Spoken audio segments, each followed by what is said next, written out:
നിയമസഭാ തെരഞ്ഞെടുപ്പ് അടുത്തിരിക്കെ പ്രതിപക്ഷ നേതാവ് വി ഡി സതീശനെ കുരുക്കി വിജിലൻസിന്റെ ശുപാർശ. പുനർജനി പദ്ധതിയിൽ CBI അന്വേഷണം വേണമെന്ന് വിജിലൻസ് മുഖ്യമന്ത്രിക്ക് റിപ്പോർട്ട് നൽകി. വിദേശത്ത് നിന്ന് പണം പിരിച്ചതിൽ FCRA ചട്ടം ലംഘിക്കപ്പെട്ടെന്ന് 1 വർഷം മുമ്പാണ് വിജിലൻസ് റിപ്പോർട്ട് നൽകിയത്. നിയമപരമായി നിലനിൽക്കുന്ന കേസല്ലെന്നും ഏതന്വേഷണം വന്നാലും കുഴപ്പമില്ല എന്നുമാണ് വി ഡി സതീശന്റെ പ്രതികരണം.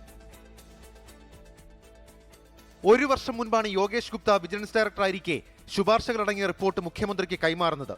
പുനർജനി പദ്ധതിയുടെ പേരിൽ വിദേശത്ത് നിന്നും ഫണ്ട് പിരിച്ചതിൽ FCRA നിയമത്തിന്റെ ലംഘനമുണ്ടെന്നാണ് വിജിലൻസ് കണ്ടെത്തൽ. സ്വകാര്യ സന്ദർശനത്തിനായി കേന്ദ്ര സർക്കാരിൽ നിന്ന് അനുമതി തേടിയ ശേഷം വിദേശത്ത് പോയി ഫണ്ട് സ്വരൂപിച്ചതും അത് കേരളത്തിലെ അക്കൗണ്ടിലേക്ക് എത്തിച്ചതിലും നിയമലംഘനമുണ്ട്.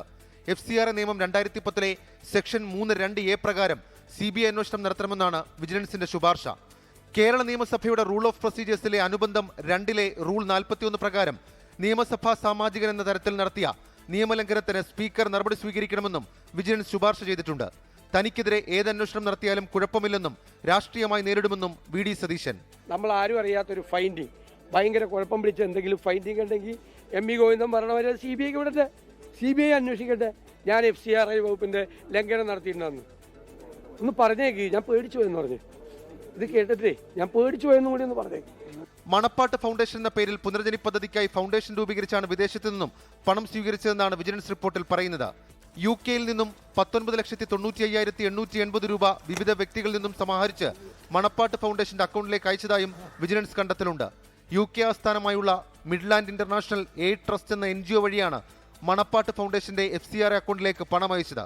UK-യിൽ സംഘടിപ്പിച്ച പരിപാടിയിൽ പങ്കെടുത്തവരോട് പ്രളയബാധിതരായ സ്ത്രീകൾക്ക് പുനരധിവാസത്തിന്റെ ഭാഗമായി നെയ്ത്തുയന്ത്രം വാങ്ങാൻ 500 പൗണ്ട് വീതം നൽകണമെന്ന് വി ഡി സതീശൻ അഭ്യർത്ഥിക്കുന്ന വീഡിയോ തെളിവായി പരിശോധിച്ചെന്നും വിജിലൻസ് റിപ്പോർട്ടിൽ പറയുന്നു. വിജിലൻസ് ശുപാർശയിൽ മുഖ്യമന്ത്രിയുടെ നിലപാട് നിർണായകമാകും. 24 തിരുവനന്തപുരം. ലോകത്തെവിടെയായാലും ഏത് സമയത്തും 24 വാർത്തകളും ഓഗ്മെന്റഡ് റിയാലിറ്റി പാക്കേജുകളും എക്സ്പ്ലെയിനറുകളും വിശദമായി കാണാൻ ഞങ്ങളുടെ YouTube ചാനൽ നിങ്ങൾക്ക് സബ്സ്ക്രൈബ് ചെയ്യാം.